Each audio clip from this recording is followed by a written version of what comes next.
Hey, what's up, guys? It's finally happened. After months of anticipation, of hype, and just about as much debate as Team Penske's new paint schemes for this season, the clash at the Coliseum has concluded. It is now in the books, and I actually was able to go for myself and experience it, and that's what we're going to discuss today. So, first off, right away, that track is amazing. It's better viewed in person than on television or any other picture. This is something that you really did have to come out to see to believe. I honestly, the first thing that came to my mind was the Mad Lads actually did it. This was an incredible sight to see. Such a small track. I've never seen a track this small in my entire life outside of a go-kart track, really. This is not just one of the shortest tracks that NASCAR's ever been to, but also the shortest track I have ever been to for any professional car race. And that in itself was super exciting. Another thing was just the venue itself, the clash at the Coliseum. That was also something just no way that was ever going to happen in my eyes. But, well, like I said, the Mad Lads did it. And so what did these Mad Lads bring to the table alongside of the race, which we'll get into in a second? Well, they brought Pitbull in for a pre-race performance, which, judging from how the crowds were reacting, they'd say that, yeah, they had a pretty good time. Ice Cube did a halftime performance, which I really don't like the idea of a halftime performance in NASCAR, but I guess I'll give it this. I'll let it slide this time because this is the Clash, and this is not a big points-paying event. This is just an exhibition race, so I'll give it that. Can I just say, this flyover right here was awesome. I know that there was no way that they were going to bring in some big jets because there are residential areas nearby the Coliseum, so this was a quieter plane than most, but it works, man. Honestly, this was a pretty neat flyover to check out. And now we get into the big thing here, which was the race itself.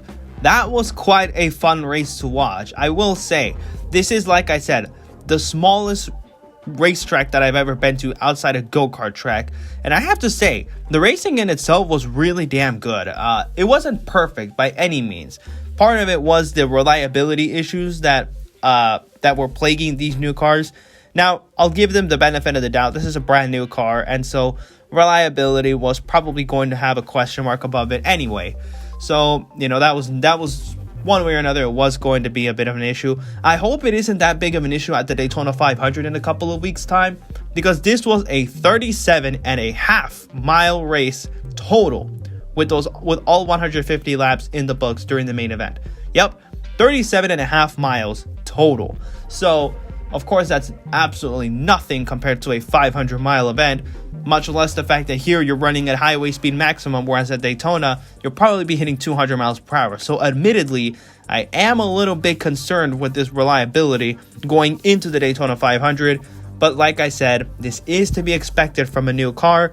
So I guess we'll just have to wait and see what happens in a couple weeks' time. But with that said, the on-track action was really damn good. There was some 2 wide, there was some 3 wide. At one point, there was even 4 wide, though that didn't last very long because this track is just so tiny that 4 wide into a corner simply was never going to work. So that was a little disappointing to see that they couldn't keep it all the way through. But for that brief moment that I did manage to catch it, that was pretty damn epic to watch.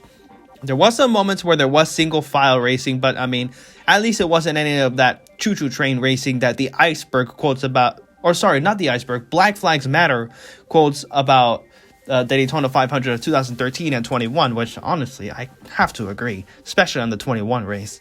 But that being said, this was still a really good race to watch. I think it was better experience IRL on both ends, though. This is something I do want to talk about on both the on-track, like being there in person, and on television. This is what I've gathered from those who were watching it on TV.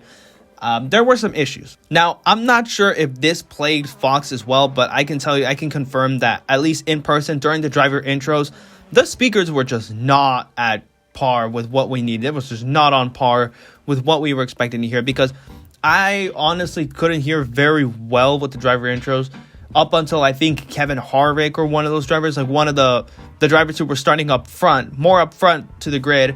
That's when the speakers actually kicked in and you could hear the announcers. The point is that they really did need to fix the speakers because that was not very good. Another thing, I have supposed that this was only on television. I couldn't really hear this all that well on the track because the cars were just so damn loud. But apparently the announcers were not on par with the actual action that was going on the track. You know, like their audio was a second or so behind. Someone who watched it on television, feel free to add whatever it is, the issues that plagued you. I don't have that much information because, as I mentioned, I was there in person and I didn't really watch much television footage of it. So just let me know in the comments what it was like. But at least in person, like I said, just those audio issues during driver intros, and I think even during the cautions where, you know, DJ Ski was performing and spinning some tunes. I will say he does know how to spin tunes pretty well. I'll give him that.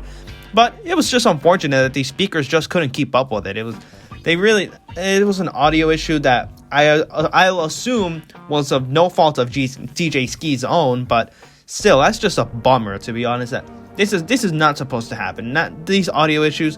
Come on, you guys. Like, that's not supposed to happen. Much less at a big tier event like a NASCAR Cup Series event. But outside of that, I'd say this event was pretty good. Was it a perfect event? No. But that doesn't mean that it wasn't a great event. I think, in fact, it was a great event. Could it have been better? Yes, absolutely. You know, I would fix the audio issues, maybe get some more and some better merch, because I honestly think that the designs during the merch were pretty damn ugly. But, you know, that type of merch sells in the NASCAR fan base, so I am no one to speak of that, because I do not work in the marketing department, so that's up to them.